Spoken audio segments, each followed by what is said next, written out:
Remember the South Park episode where they had the camp and they had the one dude trying to take everything over and his sidekick Mimsy? Fucking Otis looks like Mimsy. Oh man. You ain't right. Mimsy. That's the James, bitch. That's so funny. Old Thicky Ricardo face ass boy. Yikes. Man. Thicky Starks. That motherfucker boy. Bro, like a Euro slab, you know what's slab funny? with arms. He just looked like he smelled like a Euro. You know what's funny? And I know that they're reporting on it, but what's funny, like this Bray Wyatt shit, bro, is so much fun in the arenas. They do so much more there than they tell you about, like, or what y'all see on TV. Hey, hold your curb your enthusiasm, sir. We about to get rolling.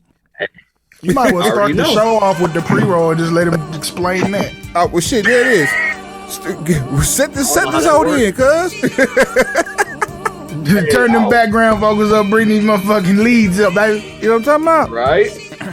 Hey, I don't know how it works. All I know is I was sitting in the chairs, and it cut the commercial. So I'm with Juice, and I noticed we were right behind, like diagonal from Michael Cole and them, right? I think it was Michael Cole. I don't know who'll be on there. Looking at the monitor. It's so funny you mentioned Juice. I sent you a text message and included Juice in it, and I deleted it. I'll tell you about it off air. But anyway, go ahead. Yeah. So I was with Juice at Raw, and we were watching their monitors to know when TV cut to commercial, just because we were trying to see, like, I had been to a Raw event or a live event, but I was a kid. This was his first time. So we were trying to see, like, what do we miss when we're not at the show? So the first time it cuts off is during or after the Rey Mysterio match. After Mysterio and AJ took on Judgment Day is the first time they hinted at Bray. And what happened is it cut to all black on the monitor, so I knew it was commercial. All of a sudden, all the lights go out, and they start playing the White Rabbit song, the song that everybody's been talking about. And it's crazy because the crowd knew it was coming, and everybody just holds their phones up, and the lights, you know how it is when Bray's coming out, we all get the lights out. Yeah. So it looks just like that, yup. And the crowd's going crazy, and just the "We Want Bray" chants start. And they literally play this entire song. And what's funny, I don't know the name of this particular song, but one of the lyrics is "Fill Your Head." So it's like they're telling us to fill your head with the idea of he's coming. And it was just really cool because it's, you know, that it's going on and they're raising the lights and playing with them and making it look supernatural. And I had talked to Trey before, and I was telling him, like, oh, I thought this might be Malachi Black, and I understand, like, the claws he has now, but being there, it's Bray. There's no reason it's not Bray. The way that they play with the lights, the theme songs, you'll see little flashes of stuff in the corner is super dope. And then, so that's like one of 5 different things they did that I know they didn't do on air to kind of signify, like, Bray's coming, bro. He's coming. And I think it's a whole new Wyatt family. I wouldn't be surprised if, what's Buddy's name that just came back? Karrion Kross. Not Dexter, the other buddy. Karrion Kross, yeah. Karrion's gonna be part of the family, and if they can pull off Malachi, I feel like they're kind of waiting to see if they can pull off Malachi coming back. But that's your new Wyatt family right there. That's outside and up in this bitch simultaneously. Yeah, that's your new Wyatt family is Malachi, Bray, and Karrion Kross. Well, shit, there it is. We can start with that. Suave, you ready? Yup. Well, shit, like what I was doing this time. Welcome to the Broken Pencil Booking Company Pro Wrestling Podcast and radio show infused with hip hop. I am Wood. Made daily with organic, farm to table, localized, neuralized, sterilized, Scotch guarded for 2020 repellent, available online, shipped via Amazon, not available on Sundays, but now available on thebeastradio.com. Broken Pencil Logic. You stay classy, internet. I'm Suave Burgundy.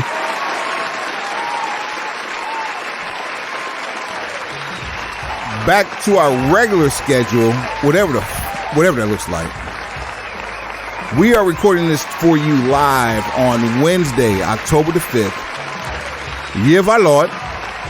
Year of our Lord. I said year of our Lord. Year of our Lord. 20 and 20. Amen. We have a guest in the house, Suave. Do we now? Not just a guest. But Whole lot of fucking gang shit. and part of my bloodline. Do we do anything else? I mean, this is my bloodline. No, but what I'm saying is, do we do anything other than a whole lot of fucking gang shit? I don't think so. I don't think that's ever possible. I didn't either. I just, sometimes you gotta ask. Live from Minneapolis, Minnesota. This is not an AWA legend, but he has carved quite a name for himself in the Twin Cities. My cousin Free City, y'all. Free City, what up? Yo, what's up? Thank y'all for having me on. It's a pleasure, man. I always dreamed of being able to hop on, talk wrestling with my guys. Appreciate y'all. It's about time we did some work together. I figured there'd been some damn music. Who knew it was gonna be a podcast? Right? All the years of coaching and conversations and mentoring each other and shit, and here we are doing a damn podcast about pro wrestling. Just because we some hip hop dudes. Yo, apparently you attended Raw in St. Paul this past Monday night on Monday, October the 3rd, Yevalot. Yevalot. I said Yevalot. Yevalot. 2022. Hey, man. Man, so you hadn't been to any live wrestling post-pandemic. And then you were with the homie DJ Juice. Shout out DJ Juice up in Minnesota. So how was the live atmosphere? Because me and Suave we're plotting on some shit, and if we pull it off, well, it's just what we do things. But your experience was a little bit different than what I was expecting for that particular arena. Because they usually run a Target Center, but apparently it was occupied, and so they ran in St. Paul instead. So, like, talk us through, what it's like up there during Monday Night Raw live. Yeah, it was kind of cool. So I like to talk on Excel first, just to get that out the way. Raw being at Excel was super dope. So for people who don't know, Excel is where the Minnesota Wild play our hockey team, and then Target Center is where the Minnesota Timberwolves play our basketball team. The hockey arena is newer than the Target Center, and the way it's designed, there's not a bad seat in the house, especially for a wrestling event, because it's a lot more compact with it just being the ring versus a whole arena or concert or anything like that. So once we got there, we kind of caught the vibe. It felt like everybody was kind of together. It was really cool. I really like the fan base. I feel like Minnesota's fan base, with our ties to wrestling and just being a historic wrestling state, I feel like it's really strong. You had people who were fans of, Rey Mysterio, and then you had people who were fans of Finn Balor sitting next to each other. So, when you had Judgment Day going off versus AJ and Rey, these two is over here arguing with each other over who's going to win and what. And it's just kind of cool to see that competitive nature without people really getting into it. You know what I'm saying? Right on. Here's the thing. A lot of stuff. There was a lot of stuff in the crowd and kind of in the corners of eyes. And it's the elephant in the room is Bray Wyatt, right? So like a lot of the stuff that was going on was for the fans that were there. And it's, I've been keeping up with the blogs and seeing all the rumors of Bray's return and the different signs here and there. But there was a lot of stuff going on that felt supernatural or had things happen. So when we're watching like the screens and we're watching the entrances for wrestlers, one in particular, Alexa Bliss, when she came out, there was a splice where Seth Rollins is holding and petting a white rabbit. Well, if you remember, Seth and Bray ain't really get into it really cool. They used to get into it and wrestle. So it was one of those things where it's like, why is Seth petting the white rabbit? So it's kind of leading up, and we all know Seth is the main antagonist. So it's just little stuff like that I was seeing that you're not catching on TV, because this is all during commercial breaks. So it's like really cool to get that atmosphere and get some of that more supernatural and the hints that WWE is throwing out there for us, without having to run to the blogs after a Raw and see, okay, what happened? What did I miss not being there? Now, Suave, what I saw earlier today on Twitter, Bray Wyatt updated his bio again to include, for booking, basically, contact his management. What do you think this new writer means for? we can assume that has to do with with Bray Wyatt, but like, what do you think it means from your eyes? I think it means Bray has a plan, and part of his plan is having a plan. Man, like dead ass. Like part of his whole plan is having a plan, and who writes down a plan apparently to his liking? The new writer, right? Who is in charge of long-term storytelling, which is fucking hilarious to me. that the term long-term storytelling has become so much of a thing, they hire someone to specifically handle that part. The one thing I hate about that is the fact that I don't need to know that you going outside to get up in this bitch simultaneously. You know, like I'm not gonna say I'm gonna go hire Suave to go write raps for half the whack motherfuckers in the city. Like, we don't need to know that somebody's writing this shit for him, especially if he's the architect behind the Fiend to begin with. Well, I think part of what that is too, you know, a little bit back, Bray had put on Instagram, you know, he put that picture up and he put the Cult of Wyndham, right? Hashtag Cult of Wyndham. Don't worry, I'll feed you, baby birds. Hashtag Cult of Wyndham. So WWE owns the name Bray Wyatt and they own the Fiend. So if he's not going WWE, Wyndham is the way he has to go. His name is Wyndham Rotunda. He doesn't have any other character outside of that people are going to readily attach to. So my theory is if he was going to go AEW, when he posted that, that's when he was going to go AEW. He was thinking about it. He was going to go that way. His no complete clause was almost up, but then Vince left and Triple H took over. And I think that literally shifted the paradigm as to what Bray Wyatt was going to do, and we just didn't know because, I mean, up until Vince left, why would we think he's coming back? Vince is the one that let him go. So I think the whole like Cult of Wyndham and him changing his name to his actual name was him signifying like, yo, I'm about to make this jump.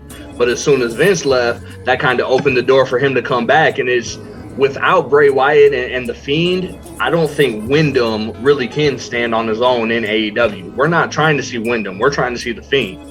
Well, especially every other 2 weeks. Right. Last thing we need to see is him every two weeks, or even further between. But he was actually released in July of last year. I don't know if you realize that he was released July of last year.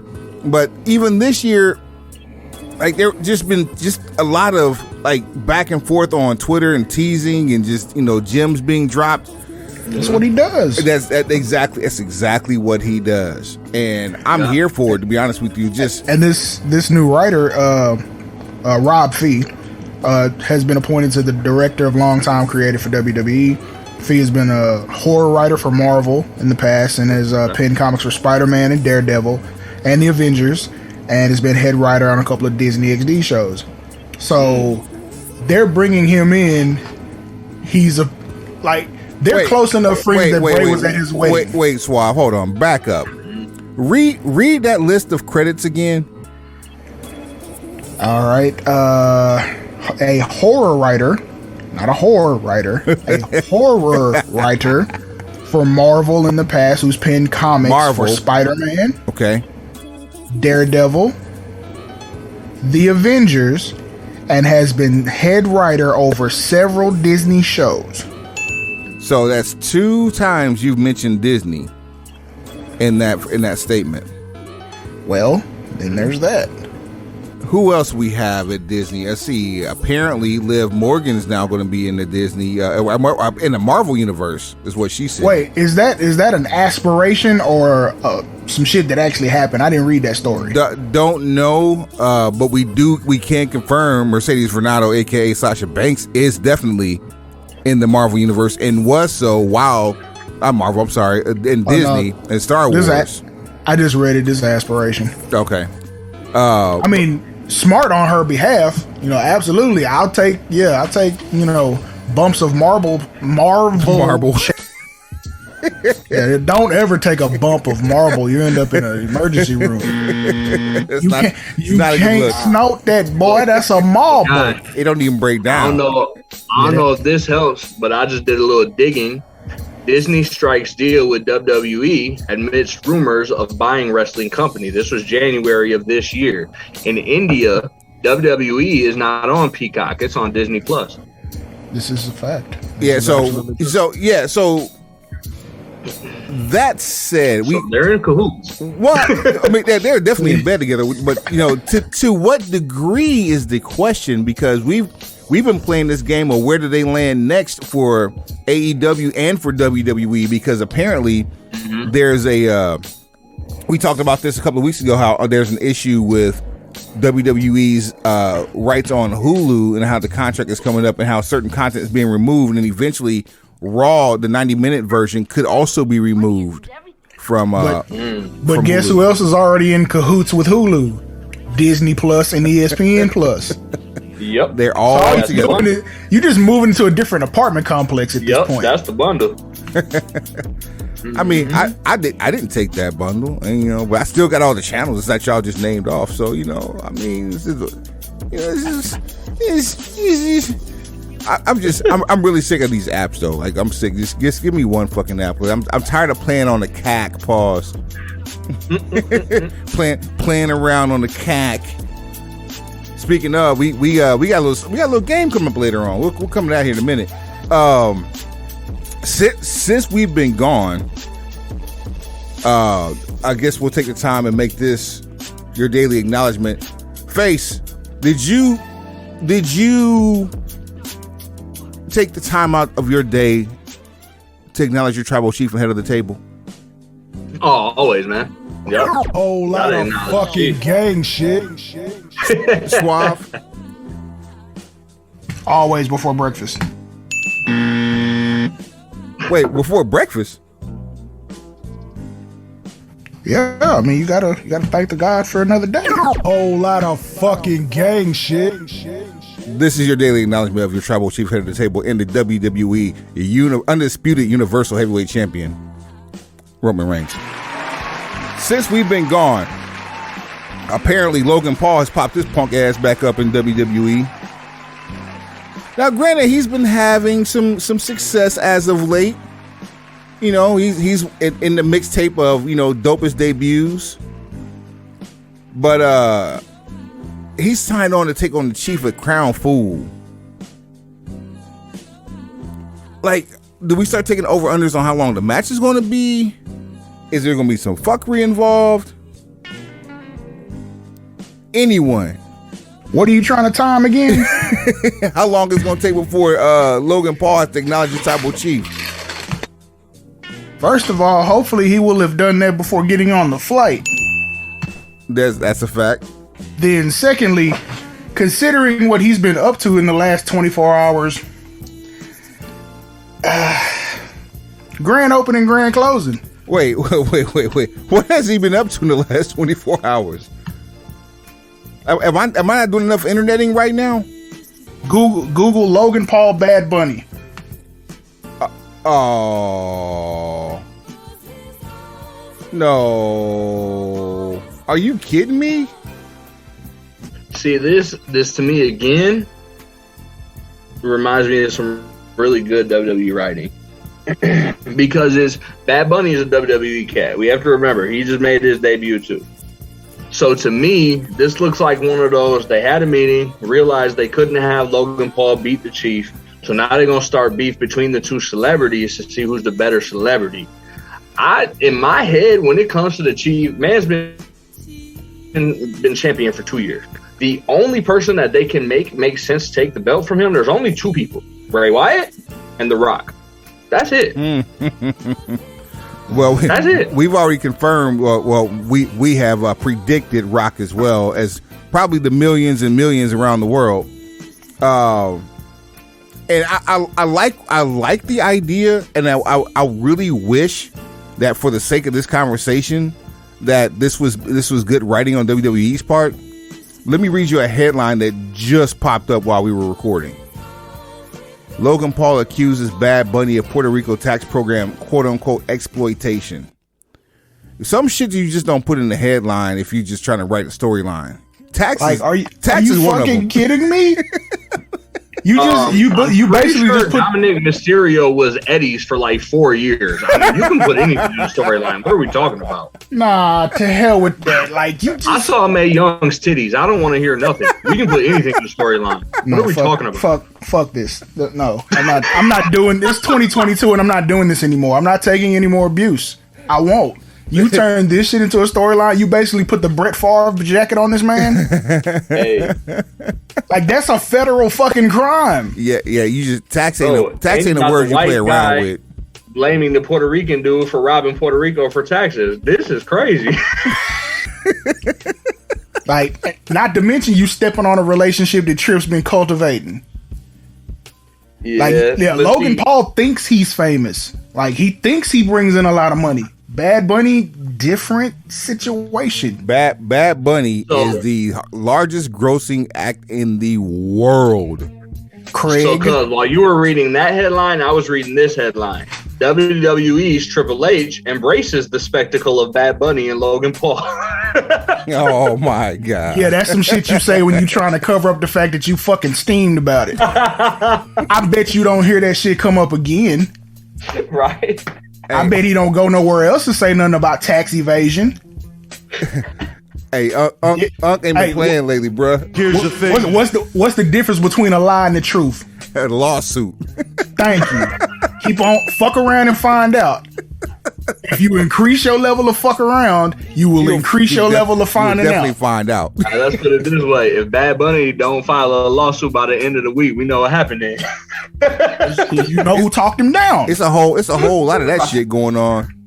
Uncle Trips done burnt 2 cell phone batteries trying to talk that man down. He had to switch him out live on the call.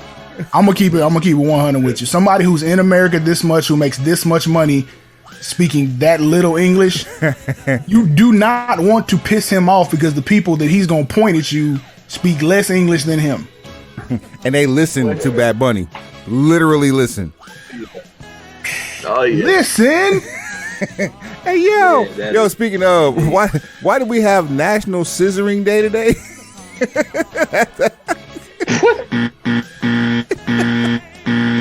Because How did Logan motherfuckers, Paul and Bad Bunny make you think of that? motherfuckers habitually find the line and then go too far.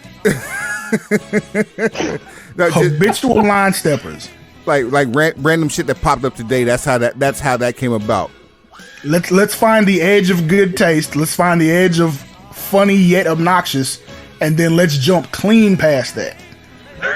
Also, while we were gone, Suave, something that we have been talking about here on the Broken Pencil Booking Company Pro Wrestling Podcast and Radio Show infused with hip hop for probably 3 years to the date. Not just 3 years, but 3 years to the date. We have a special guest referee in a fight pit match who will make, or supposedly supposed to show up on SmackDown for the season premiere this Friday. But are they even calling the season premiere, or is that going to be next week? I think it's next week because Raw is this Monday. Raw's is Monday for sure. But Swab, we've been talking about this shit for the longest time. If you wanted to pop a rating real quick, who would we say that you can put on SmackDown for a season premiere? DC, no comics. Daniel Cormier is now going to be in a WWE arena as an active person. I can't say a competitor. He's refereeing a pit fight between Riddle and Seth freaking Rollins for just for bragging rights. We kept saying, Lesnar's running out of opponents. And Lesnar has a clean look for Crown Fool. Got motherfuckers saying they made Hove. Made Hove say, okay, so Make another Hove. And then didn't DC and Brock get into a shoving match or a UFC match like 2 weeks ago? No, it's not 2 weeks ago. It happened. The story might have resurfaced, but yeah, that's been a while. Oh, okay. They've had smoke for a minute. The irony of me saying that is Brock has the exact same look now as he did then. Mm-hmm. All the above. So maybe Cowboy Brock was just a phase. Yeah, he's and going then back to that beast incarnate. Yeah, we get UFC shoot fighter back, and then you got to be a little more serious when your competition's a little more serious. So what do we get? Problem is though, like you can't take Brock and DC, bring him into WWE, and act like Brock can fuck with DC. You can't do that. Like that don't work. You've seen it in real life. Didn't you just tell me you can put anything in the storyline? I mean, these were your words. You literally can, but like we seen that in real life. That don't work. We took one of the children of the Beverly Brothers and made him a bodyguard overnight, and then we sent him back like nothing ever happened. We can do whatever we want to do.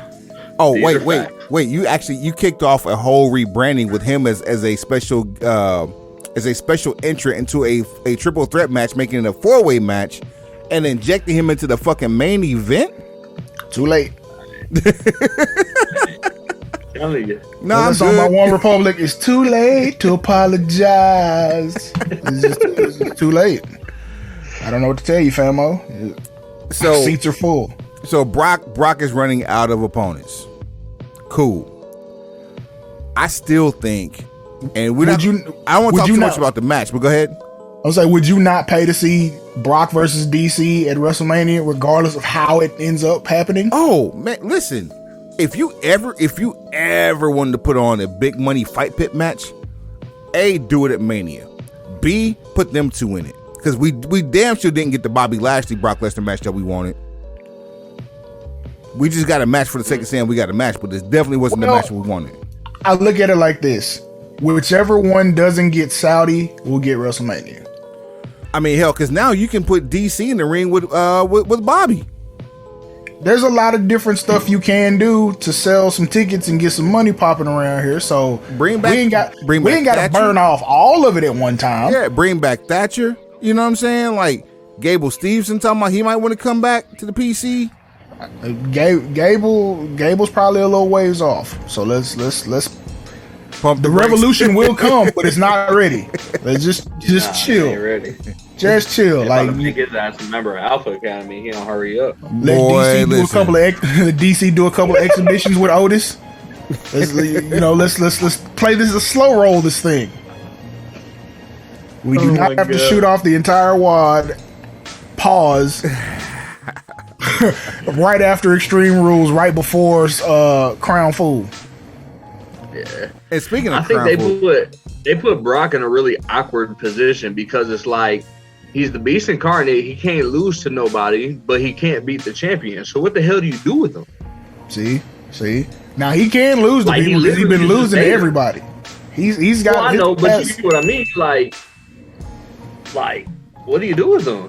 There's no story for him. There's nothing you can do for Brock where it's like, okay, cool. Here's a huge pop because he did something new. Like, bro, 40, man. Let's keep it 1,000. They ran out of news stories for Brock like 12 years ago. Facts. Yeah, because he's an attraction. The best thing happened to Brock in the last 10 years was Suplex City, bitch. Yes. For the last 8, 9, almost 10 years, Brock has been an attraction. You bring him to an event, one of the big 5, one of the big 4. You find the biggest name you can find to put him in the ring with, give him 10 minutes, 12 if he's in a good mood. And then he takes the L. Well, recently he's taking L's, but before that, it's like, look, F5, let's take this shit home. Right. Yep. AJ Styles, Finn Balor, Bryan Danielson at the time. Daniel Bryan. Triple H, CM Punk, The Undertaker, but who else? John Cena. Cena ad nauseum. You see what I'm saying? Randy Orton. Hell, Triple H. Him too. Again. Insert challenger here. Wash, rinse, repeat. A new challenger is ready to play. You see what I'm saying? Dean Ambrose thought it was going to be different. Nah, not with you either. He fucked around and found out. Want to bring back Goldberg? Sure, I'll take a quick pin just to set up this next ass whooping. Great. Right. He gonna beat me in 4 minutes 52 seconds? Yeah, I'll give him 3. let me long play some money for you. I'll go ahead and lose to Bobby here at the Royal Rumble, and I won't touch Bobby again until next year. Right. Wash, rinse, repeat. Brock ain't had a story except for this thing that they did with Roman. That's the only story he's had that I can remember in last 10 years. The back and forth with Paul last year for or was it, no, that was this year, wasn't it? For day one? Yeah, that was Roman. Yeah. Day one. Bing bong.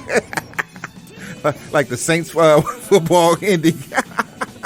Day one. Bing bong. Bing bong. First time he's had an actual storyline to play out in about 10 years, maybe longer. Like he's an attraction, so just find the biggest name you can find. In this case, it's either Bobby Lashley or Daniel Cormier. You're probably gonna do both in however much time it takes to get both opponents. Brock may want to stretch the shit out over 6 months because you know you can do Daniel Cormier more than once. Pause. You think Cormier is big enough to WWE fans to even do that though? Probably not. But like, I like think, a lot of UFC fans don't fuck with Cormier. I think that bloom is off the rose. Like it's a matter of instant gratitude. I think since he retired, and he retired under duress because he had no competition. Right. You know, so It's name value thing. Like most people that come from the UFC are not gonna they don't necessarily match up physically with, you know, WWE's brand of athlete. It's just they have the street cred, if I can use that term, of being able to fight for real. And Daniel Cormier is definitely that. He does not have the prototypical WWE body, especially at like mid 40s. I believe he's 45. Probably looks a lot like Kurt Angle. And I way less. And he also floated between light heavyweight and heavyweight. So he's on the lower end of the heavyweight side of the heavyweights that have MMA background, i.e. Brock Lesnar and Bobby Lashley. So you put them up like next to each other, they're not going to look like aesthetically like, because even Cain Velasquez was lighter than Brock. Yeah, Cain Velasquez looked small as fuck compared to Lesnar. Yeah, he did. Yep. So it's one of those things like, okay, so can you fucking imagine when Brock had that little brief word for Conor McGregor, how ridiculous that would have looked on camera?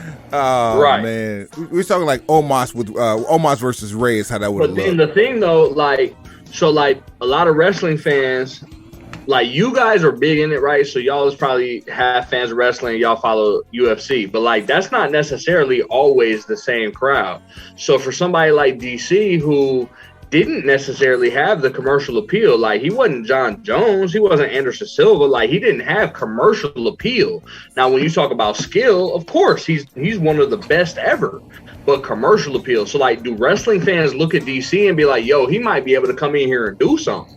Because like if you mention, like you said, Conor, like if Conor knocked Brock out in a wrestling match, we would look at that and be like, damn, that's believable. But it's because wrestling fans understand what Conor McGregor is. Do they do that with DC? If Conor McGregor even came close to sniffing Brock Lesnar's chin, I'd think it was a fucking work. But well, of course, but you get what I'm saying. Well, absolutely, I do. Like Conor McGregor's a household name. The fight with Floyd Mayweather helped him. Being honest, Brock should never lose a wrestling match. Everything's a work when he loses. Like he physically should never lose a wrestling which is why he doesn't lose very often. Right. So like, but you get what I'm saying, right? Yeah. Nah, 100% I get what you're saying. Like with Conor, yes, the name value is going to be sky high because the Floyd Mayweather fight, the different things he's done, the outspokenness. He borrowed, Vince McMahon's signature walk, all of that type of stuff. He can talk people into an arena. It's just when the bell rings, he's going to look like a child. Oh, for sure. He can sell the tickets. He can sell the pay-per-views. He can sell the streams. But physically, it's gonna have to be that thing we always talk about, the suspension of disbelief. Mm-hmm. And you have to understand that Brock Lesnar is 100 pounds heavier than this man. Mm-hmm. Every bit as skilled, might be just as fast, and doesn't have a glass chin, right, or jaw. But again, this is why this is the wrestling business versus the fight game. You're trying to sell the illusion. You're trying to get people to lose themselves in the idea versus no, these two people can't even fight. They're not in the same weight class. So here's a comparison for you, Resetting. When we're talking about the brand recognition, right? So like you're having to question Daniel Cormier. So like right now, Gable Stevenson's hot shit because of the Olympics, because of him winning back-to-back national championships, and the fact that he was one of the first athletes to sign an NIL deal. So he's working professionally or getting paid professionally while still being an undergraduate student athlete. Mm-hmm. Brock Lesnar would have been that had they had NIL back when he was in college in the late 90s. But that name, like that name was a household name back in the 90s because you were in high school. Actually, you were in middle school. Just to interject before you continue to comment on that specifically, Brock's name when he first entered WWE is 10 times bigger than what Gable Stevenson's name is. Now, take into account social media today, internet today, TV today, and the fact that we all just watched the Olympics. And Brock's name was still 10 times bigger than Gable. If you put Gable on TV right now and don't mention that he's an Olympian, 90% of people have no idea who the fuck he is. Exactly. So that said, hit the bell. Don't cheat that man. The bell. But my bad. I'm in the car. We rolling in this bitch. So that cheat that man. Greet that man. The same logic. Like, I'm from Minnesota and don't know who the fuck Gable Stevenson is, except that I just watched the Olympics. You get what I mean? Right. The same logic that you had to apply to Gable Stevenson is how I'm about to apply to Daniel Cormier. So a lot of people who from this part of the country specifically would recognize him from his college days at Oklahoma State, but also the fact that he's a native Louisianan and he did a lot of fighting here in Dallas.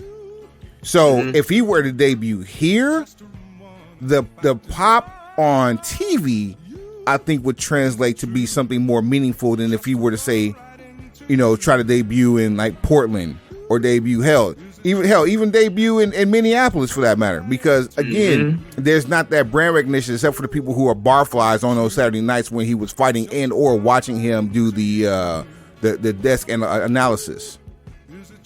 Right. So I don't know. I really think that they need to add more to this the MMA side of this roster.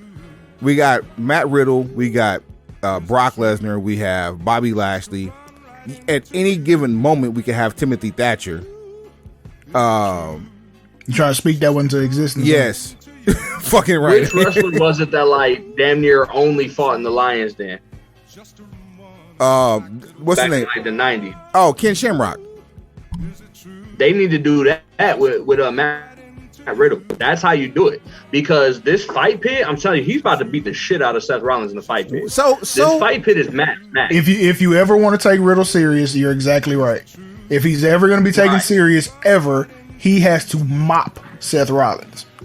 So here's right, and he's gonna, because this match, Seth Rollins is our Randy Orton, right? So if we look all the way back from, and I'm just going back to the Click, go all the way up through Evolution, that's Orton.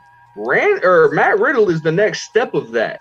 They're not letting him fail. Triple H can't let him fail. He's the next step of Evolution. He's the after of that. He's Randy Orton's little homie. So he's going to be huge regardless. They're going to make sure he does good. And I think like what you're saying, to introduce more of the MMA side of it, this fight pit has to become something more than a one-off. It has to be something where like, bro, you got to go see Matt. You got to go deal with him in the fight pit. Like, it has to be like that. Like, and that's how you're going to be able to bring in these different fighters and I think give them a little bit more credibility because you're actually fighting in an arena that's designed for doom versus let me see if I can pull off this wrestling move. Because, like, for example, that boy Chad Gable, when he wrestled Braun Strowman, if you watch the German suplex pin he tried to pull off, he fumbled it. For me, the whole match was a mess after that because it's like the only thing Chad Gable can do is wrestle. He can't talk on the mic. All that shit is crazy. He can't talk on the mic. All he can do is wrestle. So for you to fuck up a German suplex into a pin, you got to do better than that. And these fighters, they don't have to worry about wrestling if they're fighting. So I think that fight pit is a way to kind of bring that into it. First of all, with the height discrepancy that Chad Gable has with Braun Strowman, the fact that he even was able to let off a suplex is fucking amazing. It's supposed to be geometrically impossible to do that shit. Right. Like physics is not supposed to allow for that. Strongest motherfuckers on the planet. Yes and no. Like so when in doubt, blame Braun. When I'm watching wrestling, I separate myself from the wrestling fan I was when I was a kid. I watch this shit with a realistic eye and say, okay, Chad Gable, in theory, is one of the greatest wrestlers in the world, right? He's compacted enough to bomb anybody. He should be able to lift up a 400-pounder. I guarantee you he squats at least 6. So he should be able to lift up a 400-pounder. When in doubt, blame the guy who doesn't wrestle as well. I blame Braun. So if anything happened wrong with a German suplex, it's his fault. Hey, so I remember when Braun returned and he came around that ring, I thought Gable had did some shit and fucked off Braun. Braun fucked himself off. Right, maybe they don't need to be around each other for a while. Right. They need a vacation from each other. They need some space. That too. We've seen things like this before. Like, it doesn't end well. Introduce somebody. I think that fight pit has to become this generation's TLC. This generation's Hell in a Cell. Like for me, growing up in the '90s, Hell in a Cell was like the ultimate thing. Like Hell in a Cell, for you to enter a Hell in a Cell match, you were the baddest motherfucker on the planet. I don't care if you won or lost. For you to accept that match, you were the coldest motherfucker on the planet. And I think the fight pit can kind of do that. And in between the Hell in a Cell and now what I hope happens with that, we had TLC. You didn't do a TLC match if you weren't that dude. Like you just didn't. Ladder match, cool. Table match, cool. But the combo of the three, you didn't do that type of match unless you were him. And I think the fight pit, they can do that with. Like, I didn't even know that was a thing because I didn't really watch NXT. I took some time off from wrestling. So I didn't realize the fight pit was a thing. When I heard what it was and went back and watched some of those matches and the one that Matt was in before, like, that can really be something the way that Hell in a Cell, TLC was. So on that same vein, there were only 2 fight pit matches prior to the one we're going to see this Sunday. Both of them included Timothy Thatcher winning. It was Riddle was in the first one. The second one was what's my man? He's with the Miz. Tommaso Ciampa. Thank you, sir. Appreciate that. Now that we giving all this grace and praise to the fight pit, we do have to recognize the forefather. SummerSlam '98, the Lions Den. Shout out to Ken Shamrock. Shout out to that's why I mentioned the Lions Den. Yep. You know what I'm saying? The Lions Den is the concept that birthed the fight pit. Yeah, that birthed the fight pit. And like I'm gonna say I hope Saturday they've updated the look, because a ring with no ropes and no posts, just with a cage surrounding it, kind of looks corny. So if you're gonna brand it, and you're gonna have that, basically that William Regal soundbite where he says War Games, someone comes out and announces Fight Pit. You want that type of vibe. So this has to look a certain way. So somebody has to do something aesthetically. I really hope they don't do no Thunderdome shit, because like, if Vince were still there, I think we could probably see some Thunderdome shit with this, but I really hope we don't see where they do some type of like enclose the ring below, but have you fight on the pit above the ring. No, change the type of cage. That's all I need you to do. Change the cage. Everything else will be fine. You can have the ring the way it is. That's easily fixable too. Because if you look at the first couple like cage matches and first Hell in the Cells, they weren't aesthetically pleasing.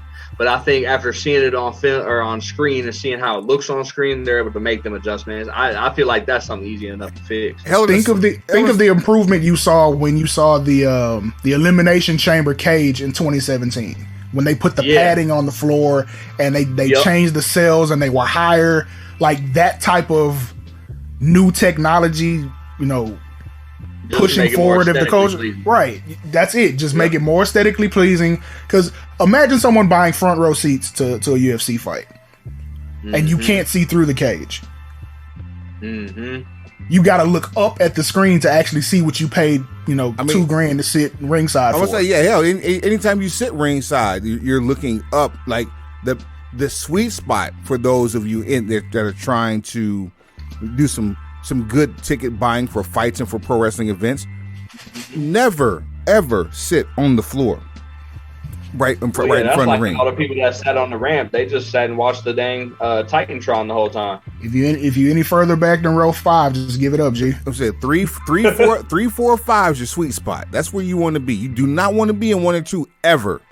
3, 4, 5 is where you want to be. Unless you advertising. Now advertising, row 1, seat 12 through 15. There you go. Sweet spot. That's where the money resides. That's where the seat fillers are usually gonna sit. You gotta push them motherfuckers out the way. You just flash your shit like, this is my chair. You feel what I'm saying? But that's the sweet spot if you're in the advertising game. And you have to be very clever and very subtle because people like Stanford are very aware of what is on their screens. Free City, we have a lot of different conversation as it relates to the history. And with you growing up in the 90s, like, cause I make tons of mentions about the early 80s. Suave takes his Suave sweet spot's like 87 to like 92. You know, yeah, I had to reach back for that 87 though. Yeah, but I did. I had to get educated. That didn't come natural. It was before the cat. Pause. So what got you started into watching this shit, man? Because like you just like, I mean, everybody has like some cool shit, you know, one way, that whether it be a homeboy or clothes or some shit you saw. Like what got you started watching wrestling? Like, and who did you gravitate towards in your time? For me, really, it was just access. I didn't really have cable coming up, and this was right around the time WWE kind of started hitting UPN actually. And so that was SmackDown. Yeah, that's 99. Yeah, that was SmackDown. So I started watching wrestling probably about 97. And the one way I got into it was actually, my cousin Maurice, his grandparents used to babysit me every once in a while, and they had a black box, the cable black box, so we got all the pay-per-views free. And Maurice's grandparents are actually big into wrestling. His grandmother loved wrestling, Mrs. Walker. And so she would have the pay-per-views on when she was babysitting me, basically. So I was just watching with her, getting into it.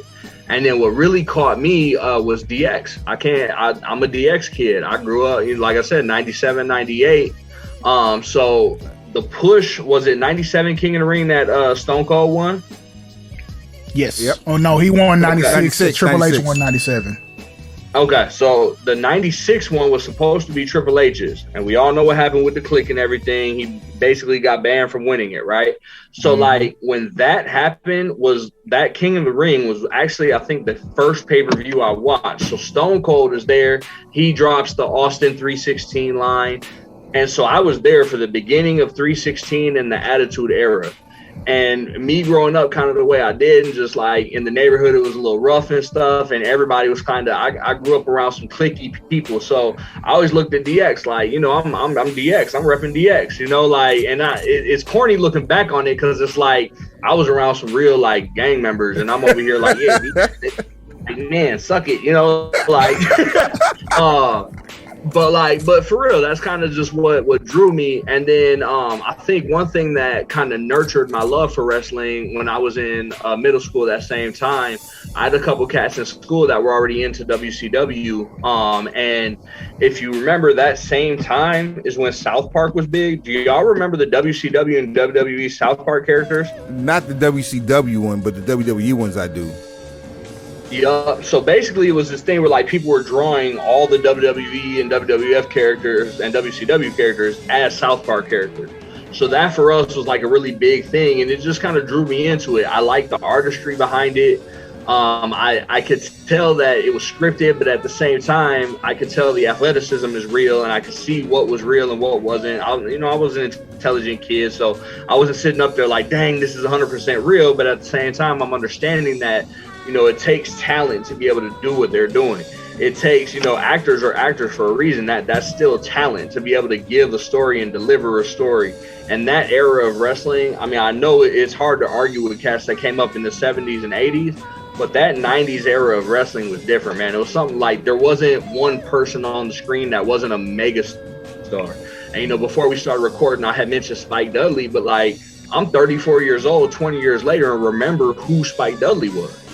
It's not somebody who was like a Spike Dudley from the 80s and 90s that people are really looking back at and being like, yo, that guy was kind of important. Like, I remember the Blue Meanie. Like, it's people like that kind of made it for me, because it showed that it was more than just, hey, let's go out here and have fun. It's like, these are these people's lives. These are their passions. And I think I kind of took to that. Right on, man. That's that pistol pusher lifestyle right there. Like, that's how this shit got started. Just the passion for the shit. Man. So I wanna jump into this now, because it's gonna play into. Actually, no, we have to wait on. We have to wait on that before we get into the shit. Real quick, how did the crowd take to, as I call them, GD Ali, as Suave calls him, New America Ali? how did they take to him in his new look this past Monday? Mustafa, so he's a weird dude. I don't think the crowd really acknowledged him, and I think the problem is that he went against Lashley. I feel like he's somebody you put against like a Ricochet and give him a really good match. To put him against Lashley was kind of like, all right, this dude's tiny. Lashley been dominating everybody. So he comes out, he hits a couple good spots, but then just gets taken out. And so I think to try to build a character off of that is really hard. And then we're in Minneapolis. We don't care about Chicago, man. Like, we just got to be honest. For you to come out with Chicago on your shit, like, we don't care, bro. Like, so for him to put that Chicago stuff on and come to Minneapolis, like, I think that hurt him more than it helped. I think didn't care about dude after that. Yeah, I think that's why I asked, because like, if it's one thing to support somebody from Chicago because he's in your region, but you come in there wearing the damn flag. Yeah, and it's, if you know anything about, like, Minneapolis is little Chicago. Everybody that gets kicked out of Chicago comes to Minneapolis. North side. Kicked out of Chicago, if you're scared to go back home, you probably live in Minneapolis. You're on the north side. It's like, so then for Mustafa Ali to come out and all these big Chicago, and then he got the old generic theme song. I don't know why he don't use the old one anymore, but he has this old generic theme song come out now, and then he's not Mustafa Ali, he's Mustafa Ali. So it's like, he doesn't have the familiarity. Like, I grew up on Lion King. I know who Mustafa is. So when they announce him as Mustafa, I'm like everything about his character seems wrong. But Mustafa is actually the correct pronunciation.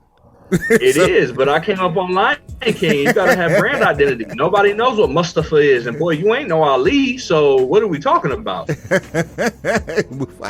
mean, you could have been Mustafa Davis for all I care. Like, you're not an Ali. You just came out and got whooped. So you know what I'm saying? Like, there's nothing. He's just kind of there. I don't think he really has a future, to be honest. Damn. He might be a good tag team partner. No, it's Suave. You hate to hear it, but the body shots. This is though. Who does he have a future against? No, he's not better than anybody his size. You're 100% proving our point. This is like what we say all the time about the perspective of people watching the shows that aren't necessarily us, because we look at it and we don't necessarily, we never blame talent. We just look at creative. Right. But to have the perspective of the people that are actually watching these shows and their impression of the talent in front of them, it's important. And that's why we pitch certain ideas for certain people so strongly, because what we get weekly isn't connecting with everyone. And if you're saying you were just at a show and the majority of the people in that arena are not connecting with the talent that's on television. We're not talking about dark matches where this is the first time you're ever seeing these people perform. Right. Like, these are people on the website in the roster category. And I'll tell you this, that Alexa Bliss match later in the night, I'll watch that 5 million times before I ever watch Mustafa wrestle again. Oh God. Ever.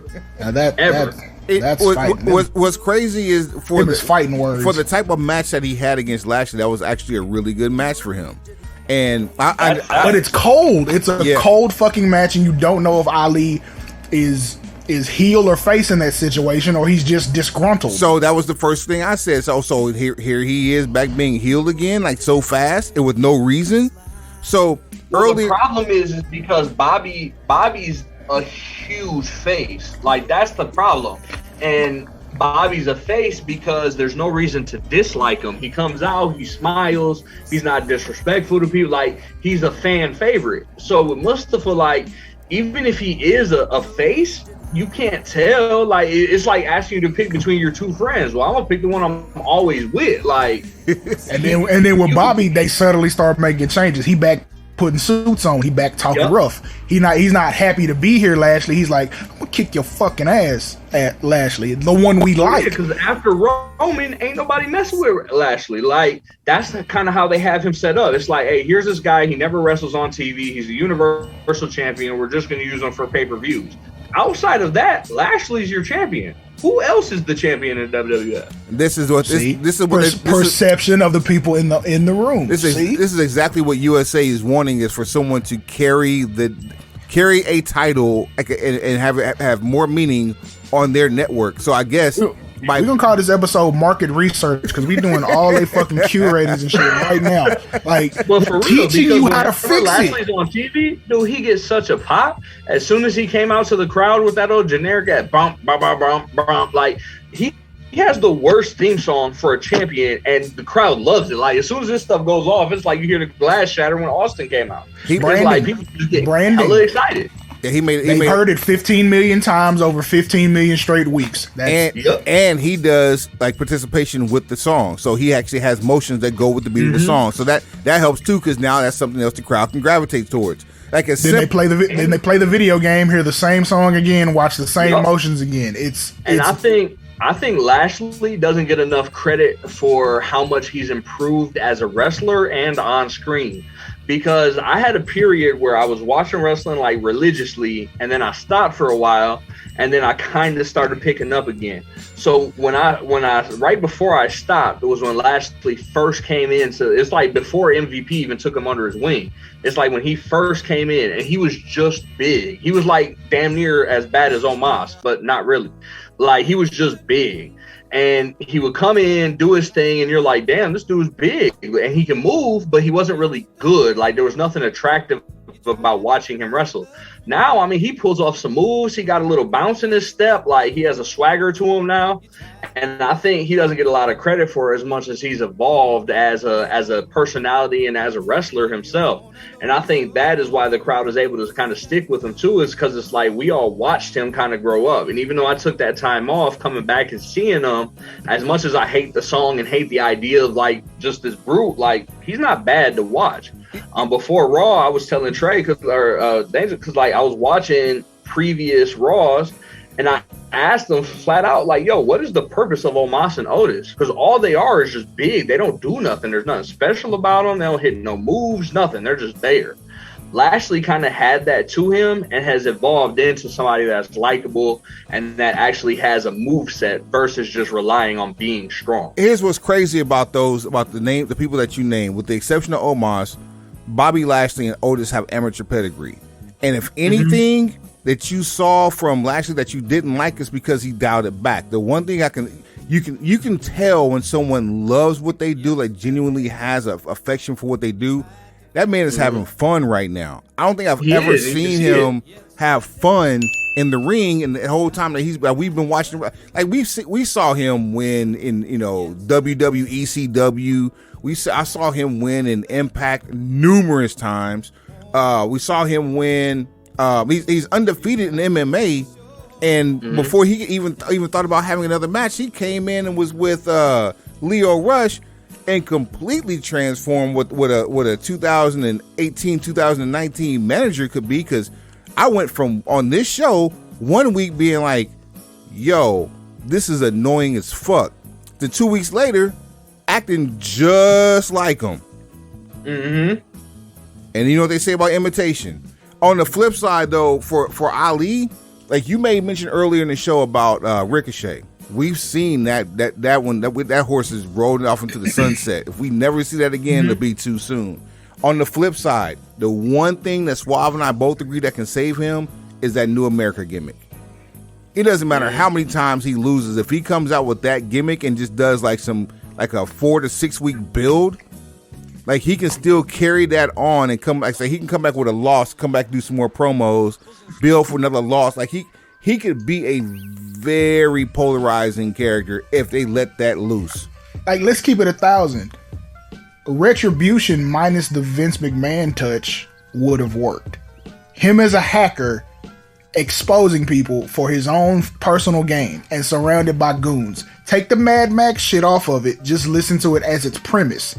As its premise, it's fucking brilliant. It's the perfect 2022 movie, or in that time 2020 movie. It was perfect. A hacker who is disgruntled with his job starts to expose people in his company so he can climb the ladder of success. It's a fucking movie. But the presentation we got was like, this is the corniest shit I've ever seen. This is Mad Max Beyond Thunderdome. These people don't look like they know how to work a fucking computer. Well, the other problem is when you have with Mustafa, it's like he obviously is supposed to somewhat be street, but at the same time, like I've never believed that part. Street. He's not street. How you gonna be street when you're a former cop? Like that's his whole story. Yeah, but you are the law. That's what I'm saying. You are a law-abiding citizen. Right, and the reason I say that though is like when you listen to lingo or hear him on the mic, because like I don't have a lot of background on Mustafa. I've maybe only seen him on camera 4 times, but what I've seen is like he has this little like firecracker, like, oh, I can do it, boom, I'm gonna do the shit. But then like his lingo is also kind of like, I'm from Chicago, so I need to talk like I'm from Chicago, but I can't talk like the white people in Chicago because I'm Mustafa Ali, so I'm gonna talk like the people I used to arrest. But at the same time, I didn't do that growing up, so it sounds weird. So it sounds weird. That's just the curse of the millennial. Cornrows. Right. But then I also have 90s cornrows, so like my look doesn't look right. Like nothing about him works, bro. Nothing. And that's where the guidance needs to come in. Right. Having them motherfuckers dressed like a group of hackers. Yep. Like the shit. That's where you need your long-term storytelling director of such to write this shit out so people don't deviate from the script. And then you need a style coordinator. Mm-hmm. You need a style coordinator to make sure these motherfuckers look the part. Like Hit Row, we'll pull the motherfuckers off camera until we get you guys some new clothes. Yep. Boy. 2002 call, they want all they shit back. Something. Yep. All of it. Like, everything's velour. I want you to take it off, put it in this motherfucking bag. And we're going to set this bag on fire. I did a little research before we hopped on the podcast. You know, I like to be educated. So I went back and just looked at the recap a little bit because, like, obviously I was there, but I was also taking it in as a fan. So, like, I just wanted to look back, make sure it wasn't nothing I missed. Literally every time I looked at the recap of that match, the one thing they mentioned was, like, did you guys like his Chicago flair on his pants? Oh, like that's it. Like that's all it is. Is like, did you see how he represented Chicago? Like he doesn't, and that might have been a bad match. I don't know, but like he didn't do anything that was different. Like he didn't catch my eye. No, serious. Now that you remind me of that them consistently mentioning Chicago, that kind of feels like tongue in cheek. CM Punk shit. Yeah. about AEW basically pimping out Chicago every time there's an event there. Like, I think that's kind of like some, inside baseball shit. Now that you mention it, and it felt very little kiddish, like. And it keeps, and I know I've mentioned this dude 4 dang times, but Spike Dudley, like, remember how you walk up to somebody, I'm challenging you right now, I need the belt. Like, that's literally what he did to Bobby totally Lashley. With the shit, He was totally with the shit. Yeah, I watched it. It was not the best way to set that up. Like, how about have him win a couple of times first? Something, or like beat somebody notable first and then go, like something. That was just bad. Any of those things. Like you turned the backstage. That to me almost buried him because it was one of those like, all right, cool, I'm gonna give you your shot. Whether it's a title match or not, you fought the champion. So like, if it's not a title match, like you said, why not let him win it so that it sets something up and gives us the idea that like, dang, maybe he can beat Bobby, and then let him get throttled at a pay-per-view or something. You know what I mean? Like, so exactly. So doing it as when they had the conversation backstage. And when Bobby told him, I'll make sure you get your shot. If he had a flair of looking like he was upset, but he took it went off, and then that's when you see him start to build his small win streak, working up to a match with Bobby Lashley. He's ready to get his shot, and for whatever reason, maybe Bobby pushed him off a week too long. Then you can turn him, and now it makes sense for him to work like a heel. Broken pencil logic applied, and you know what time it is, Suave? Yeah, I sure do. Time to play a little game. Hey. You know who ain't gonna win. You know who ain't gonna win. You know who ain't gonna win. You say that bitch again. I know who ain't gonna win. You know who ain't gonna win. You know who ain't gonna win. We say that bitch again. One, two, three. Get your tail. One, two, three. Get the fuck on. One, two, three. Get your tail. One, two, three. Get the fuck on. Mama always told me not to show out in front of company. But company's family. Family can still get your ass whooped, though. Free City, what up? Where you go? What up? There he is. We're going to play a little game. Right here. We're gonna play a little game called You Know Who Ain't Gonna Win. We have a pay-per-view coming up, or a premium live event live on the CAC this Saturday, October we got some the 8th. shit to stream. Call it what it is. This Saturday, October the 8th, year of our Lord. Year of our Lord. I said, year of our Lord. Year of our Lord. 20 and 22. Hey, man. WWE Extreme Rules. S2S. Shit to stream. 7 p.m. That's gonna be the new shit. Yeah. 7 p.m. Central, 8 p.m. Eastern. We gonna be locked. Well, some of us gonna be locked into Extreme Rules. We not watching PLEs no more. We watching S2Ss. For already announced. Now I'm hoping this is gonna be the final card, but if it's not, it's cool too. Card subject to change. You know better. The Brawling Brutes versus Imperium in a 6-man good old-fashioned Donnybrook match. Free City, you a guest up in here. Tell me who ain't gonna win. Brawling Bruce ain't gonna win. Wow. Wait, sorry, hold on. Yeah, hit the bell for that man. Let me back up. Nope. Let me back up. I answer fast on that. This is who ain't gonna win. Yes. Imperium ain't gonna win. Wow. Here's why. What the hell is a Donnybrook match? It's some Irish shit. Exactly. Who's Irish? Sheamus and Butch. Ring the bell for me one time. Next. Who actually the whole clique is supposed to be Irish, but logic applied.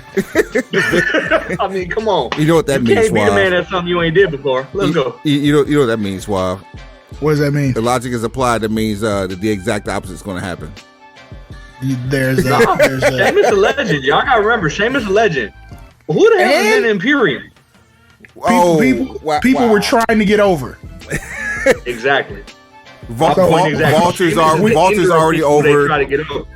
You have to remember, Sheamus' role in the entire WWE has been a fake ass Roddy Piper. All he does is come out, get people agitated, whoop their ass, and leave. That's all Sheamus does. Go back and revisit Sheamus 2009 after he debuted on Raw and broke quote unquote broke Jamie Noble's back.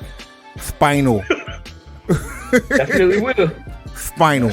That's rough. Nobody wants their back broken spinal. I Quit match. Edge versus Finn Balor. Suave, who ain't gonna win? This storyline. It will not win because it will not end. Oh, man. I'm under the impression what we're going to get out of all of this is an AJ turn.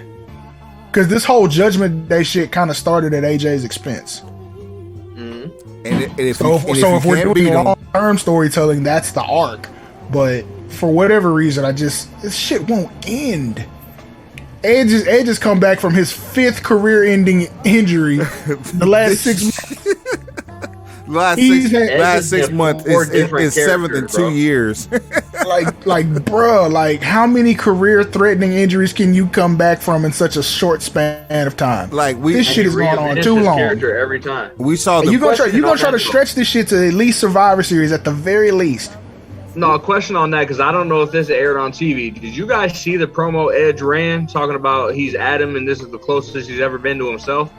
Was that on TV? I don't recall believe seeing. so. I don't recall seeing that one. I must have ran. I caught that on Hulu. I did hear that. Okay. Talking about the doubt he sees in his kids. His kids are like, looking at him with doubt. Just saying, like, the character we're seeing now isn't really a character. This is closest to Adam we've ever seen, and all this other stuff. So he's trying to play the role of like he's not really wrestling no more. He's just actually there, and like it was kind of cool. But I agree with y'all. Like, there's nowhere for it to go. But the problem with it is, it's not the storyline itself. It's the wrestlers encapsulated in the storyline. You have a 45-year-old Edge, a 50-year-old Rey Mysterio. Dominic ass can't wrestle. There's nothing for Rhea to do. She's China without DX. Oh my god! And what's his name? The Archer of Infamy is the corniest Negro on earth. So like, Rhea did nothing to no one. Rhea has hurt no one. David Priest just has a deep voice. He hasn't talked bad to anyone though. But he fakes his deep voice. Go back and watch Raw and listen to him talk, and then at the end he starts doing this because it's Judgment Day. Like, if you don't get your goofy ass, like, no, Judgment Day is a bunch of wrestlers that they can't figure out what to do with. Finn Balor should have kept the Demon. He needed to keep coming out as the Demon, at least at pay-per-views, and they could have done something with that. But Vince got tired of supernatural stuff, so they got rid of it. Like, they don't have anywhere to go with those wrestlers, and that's why they're in the predicament they're in. Market research. We're giving you the perspective. Shit, I can't even make a prediction. Drew McIntyre versus Karrion Kross in a strap match. So, Karrion Kross will win. No, who ain't gonna win? Drew McIntyre ain't gonna win because, again, you got somebody you can't do nothing with. You got a guy who carries a sword to the ring just to set the sword down. And none of this is his fault. Who gave him the fucking sword? Whoever gave him the sword should just take it away and hide it. It has to be the same motherfucker who named the sword. Yeah, that's how you break the hex. It has to be the same person who gave it to him has to take it away from him and hide it so it'll never come out again. Vince McMahon don't work there no more. He can visit. He just can't be on payroll. He don't know he's on payroll. He just can't work. He can come visit. I think that's the other way around. He's on payroll. He can't show up. Maybe he can phone in via Zoom. Right? But nah, Drew McIntyre again it's another character that is just dying. You can't do anything with him. He has no future. There's nothing to it. All right. Matt Riddle versus Seth freaking Rollins, a fight pit match with special guest referee Daniel Cormier. If Riddle don't win, then this is it for him, bro. If Riddle don't win, we riot. Who ain't gonna win? No. I'm not rioting for shit. That man's been painting his nails. Whatever he's dealing with right now is of his own doing and own making. This is his last opportunity. If he doesn't win I think Seth will lose it. They're going to try to paint Riddle as a more vicious fighter and change his character a little bit. They've slowly been trying to give Riddle Randy's personality, but you can't because he's the ultimate bro. So the only way they're going to be able to do that is with these fight pit matches. Like, that's why I really believe that they have to make more of it if they want Riddle to go over more, because you have to do something with him that's different. And I think bringing him into the fight pit and giving him his own atmosphere and bringing him back to that MMA background will give him the ability, like we've seen Riddle tap somebody out, but you haven't seen Riddle viciously tap somebody out. Like, we haven't seen Riddle literally make somebody pass out, and Seth Rollins can sell the hell out of that. So I think Seth will take the L, and they're gonna make Riddle a more vicious version of Riddle, like closer to the Viper. So I see one of two things happening.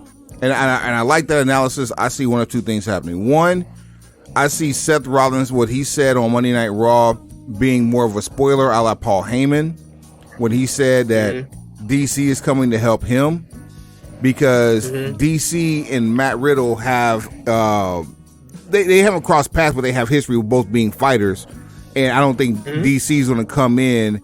Plus they did some promo today too, or was it yesterday? There was some promo, like a show that DC was actually on, like a podcast that DC was on, and he was talking that shit, but he wasn't like trying to get open. It just seemed really heelish, and right.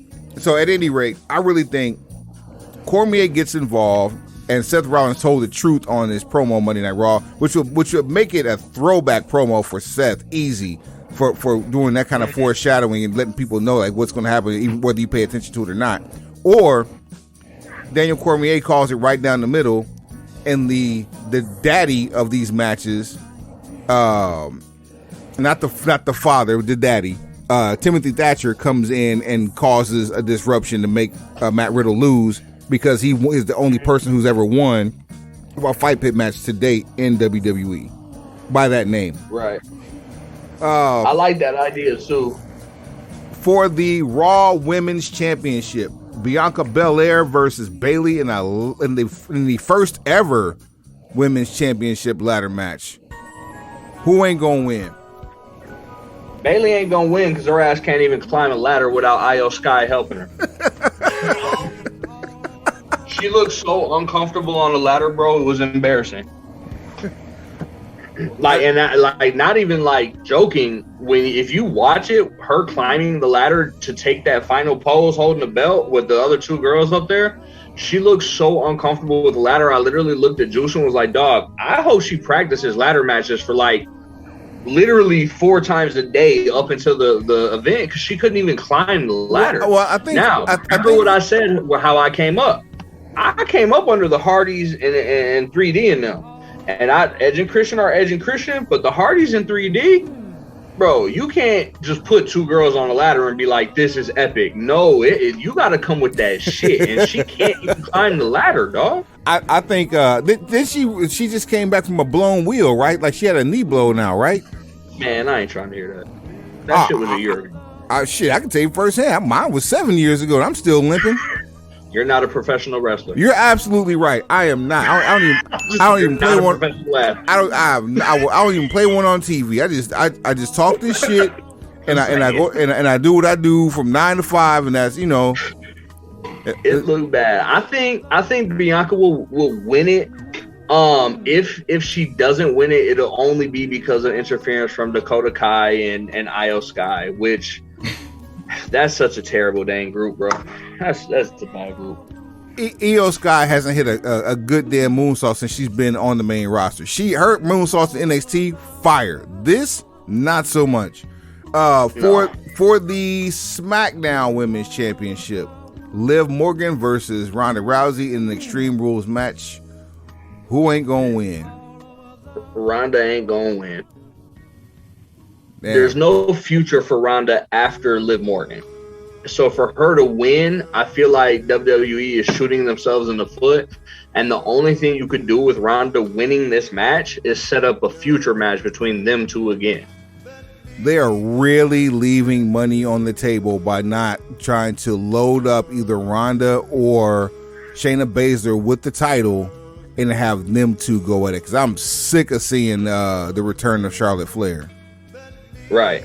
Countdown. The thing though is, and Liv Morgan, so I follow Liv Morgan on social media. I like her a lot as a wrestler, but she outside of the ring is really cool too. So I kind of like follow her on there. And one thing that she says that's 100% true, and the reason I think that this match is kind of tough to predict, WWE wanted Ronda to be the face. The fans chose Liv.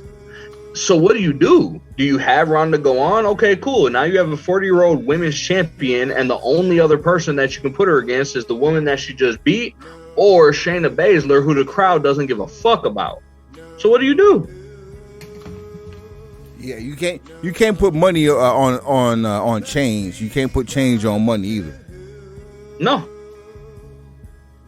So, I mean, it has to go to Liv. It just doesn't make sense to give Ronda the title. Like, could you even imagine, all right, she pins, like, who's even cheering? What are we doing? Ronda Rousey's beyond her time. She had the chance to kind of be a megastar in wrestling, and they chose somebody else. And just like that, that's how you play. You know who ain't gonna win. Sponsored by no one. Yes, sir. A few more tidbits before we get up out of here. We talked about it a little bit earlier. Sammy Guevara, Andrade El Idolo, they got into a little tiff on Twitter, and I don't know Free City, I don't know if you know what the TIFF was about. Well, I just found out earlier today what the TIFF was about. Suave, you still here with us, man? Because I am still here.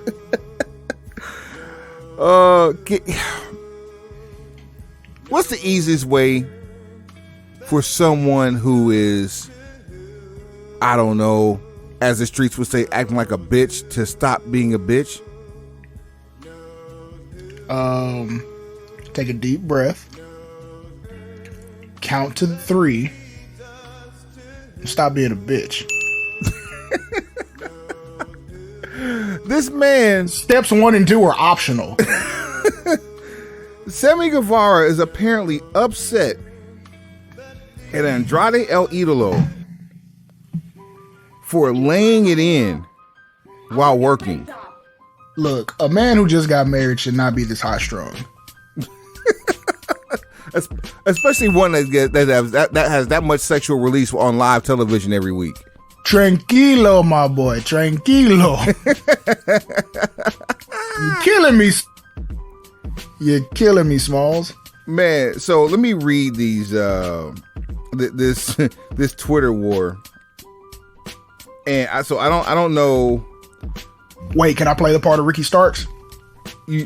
I will gladly let you play the part of Ricky Starks. Fantastic. Read it.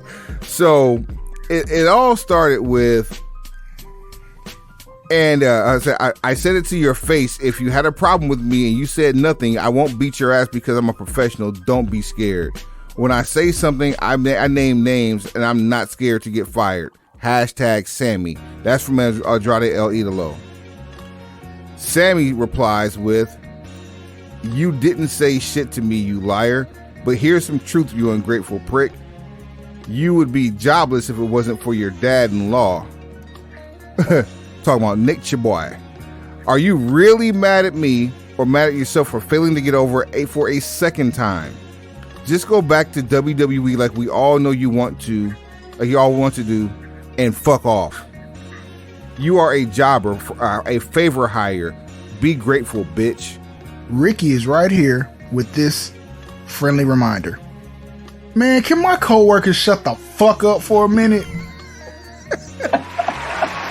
That might be the tweet of the damn year. Bruh, Ricky Starks is the adult we all need. What the fuck? Look, if this is not a prime example of why Phil Brooks went Phil Brooks. Week after week after week, we get illustration from the same locker room as to why shit went the way it went. As a matter of fact, for people who watched Dynamite this week, you saw Hangman do that shit again. And Mox checked him on the spot. Mox did all but tell him, "Hey boy, this I ain't beat your ass." Right, I beat your ass. Boy, this ain't what you want. Fuck around and find out. Right. He's like, he catch me outside, how about that?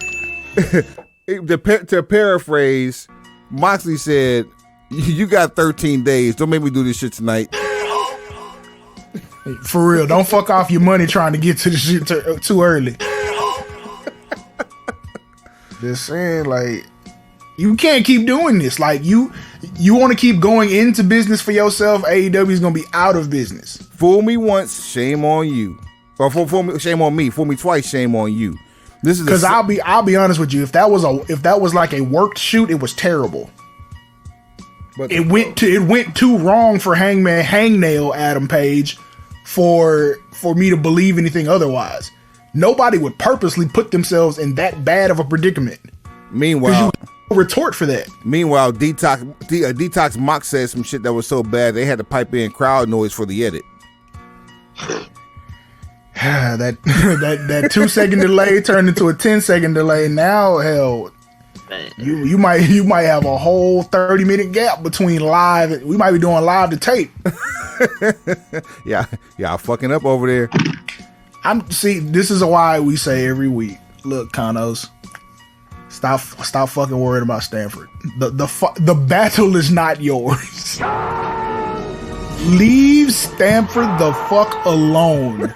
They are going to sink, swim, or flourish on their own. You need to sweep around your front porch because you got shit going on. And keep the E's name out your fucking mouth. Even when people ask, you need to get in Belichick mode. And it's probably what the problem is. Like, fucking Jacksonville. It's a microcosm for AEW. This shit doesn't work in Jacksonville for the same reason it doesn't work in fucking Jacksonville. Oh, man. And speaking of shit that ain't working in Jacksonville, FTR last week or 2 weeks ago made mention about not having enough TV time. Let's rationalize this. Shit, they got resumes up on Indeed last time I checked. You have I've said this already, arguably the best tag team in the world. It's not arguably. Well, yeah, okay, I got you. They have the IWGP belts, they have the AAA belts, they have the Ring of Honor belts. Mm-hmm. They are well decorated. One of, if not the best tag team in the world. You also have two nominees for a singles match or match of the year candidate between the two of them, the tag team themselves. And Uncle Dax has an argument that he could be a singles wrestler of the year. There's an argument, and you find it difficult to use the Street Profits. He could too, but go ahead. But you find it difficult to find television time for these guys who have the ability to advertise for more than your brand. Truly making AEW a place for international fans to tune in. But what happens? Somebody owe me some fucking money. I know that much. But what happens tonight? They walk out for. Oh, they'll walk out again. Just you wait. On the road again. 360 days on the road again. Oh man! So I'm going back to Stanford. I'm going back to Stanford. No, I don't think so. So Prince Nana is out with the faction of the Embassy. That sounds like a really bad new rapper that he purchased. He purchased from Tully Blanchard, and it consists. But it consists of the Gates of Agony, which is Toa Leona and Khan, Brian Cage, and formerly Jonathan Gresham. Well, Gates of Agony come out with Prince Nana to handle some business, and FTR comes out to assist along with Samoa Joe. FTR walks to the ring to help with this interference, and the look on Uncle Dax's face was just like, boy, don't fuck with me. Like the fact that they had to, like, this is how they had to get on TV. I'm sure this is not what they wanted, but they got on TV. What are we doing? Are we still back there dealing with the block control?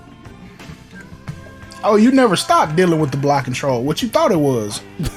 thought it was new shit. I thought this whole new shit. Where?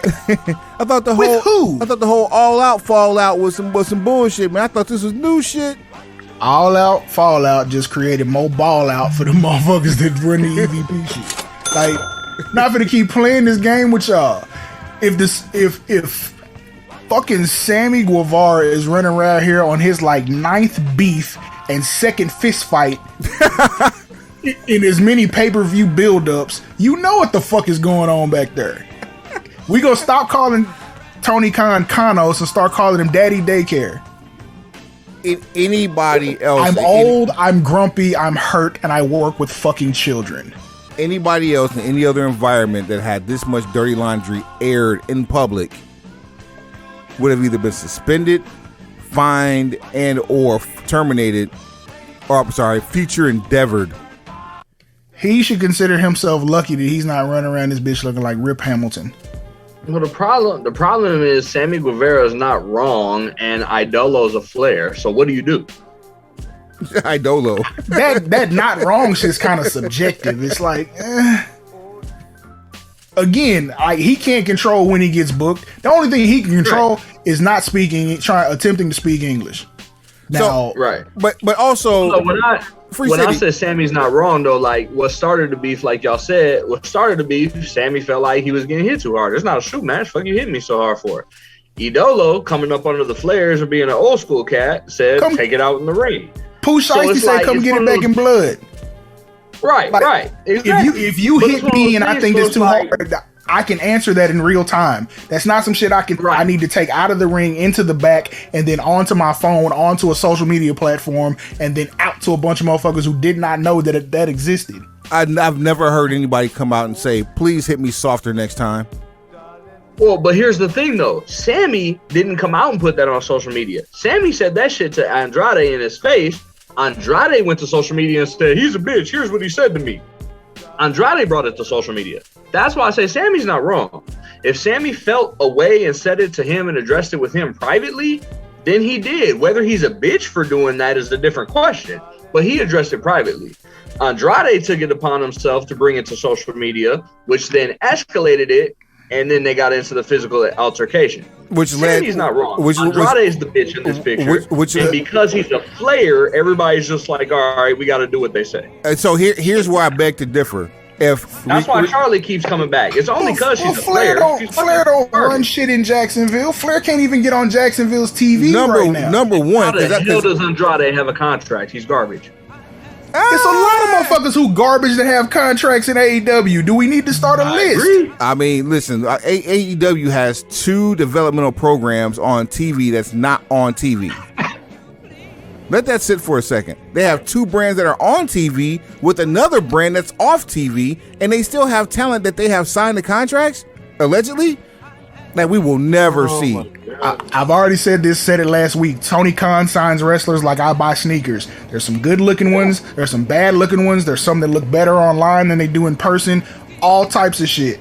So he's not going to stop signing talent. It helps my point, saying the fact that he's a Flair is the reason why that one out of 200 other wrestlers is on TV. But he wasn't a Flair when he got signed. Yeah, he wasn't a Flair when he got signed. And technically, they're the ones that joined the cartel, not him. He'd been with Charlotte for like 7 years. He was with Charlotte. Like, he might not have been married, but that was still his girl. What Charlotte does and who she sleeps with and who she's in a relationship with and married to has nothing to do with Tony Khan wanting to sign him to his company. I'm about to say, no, he had classics in NXT. If anything, he was held back when he went to Monday Night Raw. Right. This ain't one of those. This isn't a nepotism thing, which Sammy might be trying to make it out to look like. Like, that dude has put in work and he just doesn't fit in this environment for 2 reasons. One, he doesn't wrestle often enough with storyline that matters. 2, he will not stop trying to speak English on American television. Just speak Spanish and let someone translate. Right. If he could fix those 2 things, he's a much bigger star immediately. And we can tell that Tony Khan will sign anybody because Bandito just got a contract after 1 match. Oh, Lord. Yeah. Meanwhile, Sammy is on his 2nd beef in as many months where his shit has come to blows because you think you can talk to anybody any kind of fucking way and nobody's going to come see you about it. But the problem is he's the bad rapper in the studio that no one ever tells to stop buying time because he ended up in the fucking main event after all this nonsense. Exactly. Daddy daycare. Or where's your other chaperone? Why is Jericho not being the locker room leader he's trying to be before? Take this little motherfucker to the side and tell him what he needs to do and not do. He's too busy shitting on ROH and looking for entertainers. Somebody's going to forget to be professional with him and he's going to have to, take some time off to let his face heal. Yo, what's gonna happen now? What's that? I said, what gotta happen. Sometimes that's what it takes for him. Sometimes some people gotta get beat up, so fuck it. Last but certainly not least, the crew from Dark Side of the Ring and Seven Bucks Productions have joined forces to bring us our latest weekly watching gym on Vice. During Slamtober. During Slamtober, we have Tales from the Territories. The first episode features what I refer to as Continental and USWA, what has been affectionately referred to by all others who weren't in the region as just straight up Memphis wrestling. And it featured Jeff Jarrett, Jerry Jarrett, Jerry the King Lawler, Jimmy Hart, and was there a fifth one? Oh yes, Dirty Dutch Mantel. Did you get a chance to actually a whole lot of good old boy at that table, buddy. What you say? A whole lot of Good old boy at that table. boy. It is a whole lot of down home country cooking going on at that motherfucking spot. Did you get a chance to watch it, Swab? Free City, I know did. You didn't see it. You did. Yeah, I did. What you think, man? I think it's gonna be good. Like, you get to hear stories that, you know, aren't necessarily as widespread. You may have heard once or twice, depending on who you get other content from. Their formula works. It's tried and true. I just know with the people sitting around that table, there's going to be some stories that'll never get told because of who's at that round table now. Like, Lawler's reason for being off of television from Survivor Series 93 all the way to WrestleMania 10 the following year in 1994, that story will never be told. That's actually that would be a dark side episode. Facts. But because the creators and the producers, the executive producers and directors of Tales from the Territories are the same people that do Dark Side of the Ring, chances are it might not happen anytime soon, if ever. It might be a posthumous story. Like, you have to wait for Lawler to die first. And it's too bad that Brian Christopher is no longer with us to be able to tell some of these stories, because you know he's got a bunch of them too. And then the other part of it is, there are two more accomplices at the table. All this shit happens in Memphis. So you think Jerry finna tell it? Never. You think his son finna tell it? Not a chance. It's a whole bunch of bodies buried at that table that we ain't never gonna know about. I ain't gotta watch an episode of Dahmer. I can get all the bodies I want right here. They started that with I'm Brody. excited to watch it though. Yeah, this first episode, fire. The first episode, like there's it kind of gives you just a little bit of backstory, but there's also like the same stories that you hear from wrestlers on like shoot interviews or when just good interviews where they're telling car stories and things of that nature. It's just a bunch of car stories is what it sounds like, with the exception of one wrestling story that happened where Jerry Jarrett caused a wrestler to have to be blind, like literally stole his eye from his face. It's the same formula for Dark Side of the Ring, just brightened up just a little bit, because you're telling it. The story's not publicized, so it's like there's always the opportunity for something not to be 100% organically true, just because you're getting it from a person and not necessarily from a cited source. Like, Plane Ride from Hell had documentation with it. Like, there's court papers that go with this, so you can there's something verifiable. In it. Yeah, verifiable. These stories are not 100% verifiable. It's just they're 100% believable. that part, they're 100% believable. Vince McMahon explained the Montreal Screwjob, right? Like, we're only going to details are changed to protect the innocent. To tell you, right? Like, so there's a story that they talked about on this episode with Andre the Giant. So back in the territory days, Andre would float depending on who was paying him or whatever, and he would always go to New York, which would be WWF, and Mid-South, because they would always be the ones that trade talent, and Andre could do numbers in the South because they, Mid-South ran in Louisiana, Mississippi, parts of Arkansas and Oklahoma, and there may have been some small overlap in Texas at times, but typically that was like the circle that they ran. And so the story was they had Kamala, which Kamala got his start in Memphis, but also was another one of those stalwarts that was traded back and forth to Mid-South. And I guess Andre was going in too tough on him, and Kamala went in the back and pulled a strap on him and said, "Don't do that shit no more." And Andre saw it as, I respect you because you had the balls to come up here and deal with me. Do what you got to do. And apparently before WWE, Andre was only being slammed in other territories by Kamala.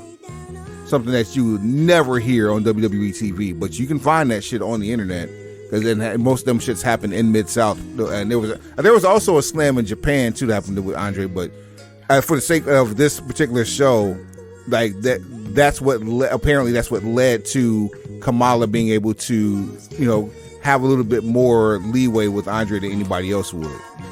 And that's what a lot of these stories are comprised of. It's people, kind of needling at each other until a breaking point, and either you end up with a better understanding and mutual respect, or you end up with somebody with a life-threatening injury.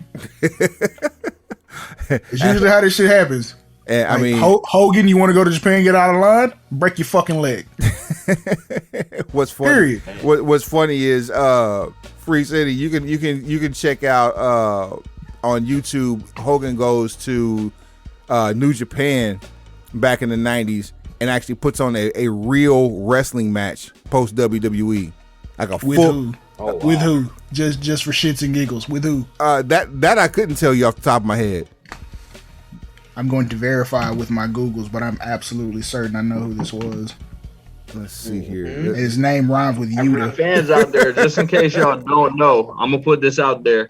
Before you watch, what's the Tales of the Territory? Before y'all watch that one, because this is what has me excited to watch Tales of the Territory. Broken Skull Sections podcast. Stone Cold interviews Jeff Jarrett. Growing up, I hated Jeff Jarrett, dog. Absolutely hated Jeff Jarrett. He was boring to watch. I didn't like his gimmick. I hated he was a country singer. And then when he turned into the Double J with short hair, peace signs in the air, hated that too. However, when I watched that Broken Skull Sessions and heard some of the stories and stuff, I didn't realize how connected Jeff Jarrett was to wrestling, because of course I'm younger than y'all. I didn't know who Jerry Jarrett was. I know that sounds sacrilege. I'm 34, sue me. But watching that gave me a new appreciation for Jeff Jarrett and who he is. So I'm really excited to see this episode in particular, because you're getting some more of that era and that Memphis wrestling, which is what Steve Austin came up in initially. So that one of those long time territory stories that normally would have made this show, they clear up on that Broken Skulls sessions. Okay. So I'm excited for that. You don't know this, but I've said this a couple times here on the show. My introduction to Memphis wrestling came with going to visit my grandmother for like spring breaks and summers. She stayed 30 miles west of Memphis, so we got Memphis local TV there, and so no one had. Well, one of my uncles had cable, but typically nobody would have cable in a town that size. So all thing you had was locals, especially being that close to a major market. And every Saturday from 11 to 12:30, it was straight CWA live on WMC. Lance Russell and Dave Brown were on the call. Dave Brown was the actual weatherman there in Memphis, and also commented professional wrestling out of the TV studio. So I remember watching Sting for the first time, and Rock, who became the Ultimate Warrior. I also remember what's my man Jerry Lawler getting hit by Hot Stuff Eddie Gilbert, rest in peace. Like there. And here's what's crazy about that with Generations: how you say you remember watching Sting. I don't remember Sting without black and white face paint. Damn. Sting was black and white when I first saw him. We were market research. We were just talking about this, man. Yeah. Like there's certain wrestlers who have actually been in a actual wrestling ring for multiple generations. Like Flair. I think this is generation 6 for him. Decade 6. Dustin Rhodes. I think this is decade 6 for him. Shit, who else? Who else were we talking about? Suave. To what degree? As far as like people who have been in the ring since multiple decades, like someone who's been in the ring in like the 70s, 80s, 90s, 2000s. Let's see. Flair, fucking Mil Mascaris, Dustin Rhodes. Yeah, Dustin. I think it's on 5 or 6, 80s, 90s, 2000s, 2010s. Dustin's on 5. Jerry Lawler still still putting matches in on a regular basis. Yeah, I think he's on 7. Jimmy Hart's still involved in spot shows, I believe. He's involved, but he doesn't. I don't think he bumps. Hey, maybe before the show. While we're talking about decades and debuts and stuff, this literally just hit me, and it shows you where I come from. Today's the 25-year anniversary of the debut of Kane. Damn. Right. When I say today, that's October 5th. I realize it's after midnight while we over here, so just for y'all. October 5th was the 25th anniversary of Kane. Which also would signify 25 years since Brian Pillman's been gone. Yep. Wow. Yeah. Market research. You gotta know your past, present, and your future. There it is, man. Free City, it's been a pleasure having you on, man. Doors open anytime. Sir, thank you all, man. This has been a blast. Thank you. Shouts out to Minnesota. Man, plug your people, man. Plug your shit, man. That's what you're on here for. Right. Of course, shout out to Minnesota. If y'all know, Meta is the OG. That's who we all look up to. So we always got to shout out Minnesota. Shout out Mill City Collective. Those are my guys. DJ Juice. That's my ride or die. That's my tag team partner. Y'all want to go 2-on-2? Me and Juice will take it all day. Hey, don't turning down no fades. This can happen. And don't turn down no fades. That not only would that be hilarious, I'll be outside and up in this bitch simultaneously, and it could go down. No, definitely. Next guest appearance, we bringing Juice in. Oh, for sure. Shit. Right on. Keep it going. Oh, no, that's all it is, man. And shout out to Mill City Collective. Those are my guys back here. And I got to give a shout out to Khan, too, man. Khan's been out here doing his thing over there with AEW, man. I'm so proud of him. You know, that's the young homie. We don't do little homie. We all big time. That's the young homie. I'm super proud of him, man. Couldn't be more proud of what he's doing right now, and I just hope the best for him. And I just want to put that out there in the air. And anybody who's not familiar, get familiar, man. Kaun. That's Khan. Shout out to the gang. We weren't familiar and got familiar with him through the most accidental of circumstances at a live event here in the DFW area that featured Gang Shane Taylor, as he was part of Shane Taylor Promotions. And then we also saw him on a couple of other events for a couple of other organizations here in the area, and just, again, all accidental. So the fact that we became fans of his just because we were in the same place at the same time, and then finding out that there's a connection, there's only one thing that it could be. Whole lot of fucking gang shit. Suave. Yeah. Take us to the house. Pencil pushers. Heads up. Pencils down. This is the absolute worst podcast we've ever fucking done. What have you done to this brand? Shit.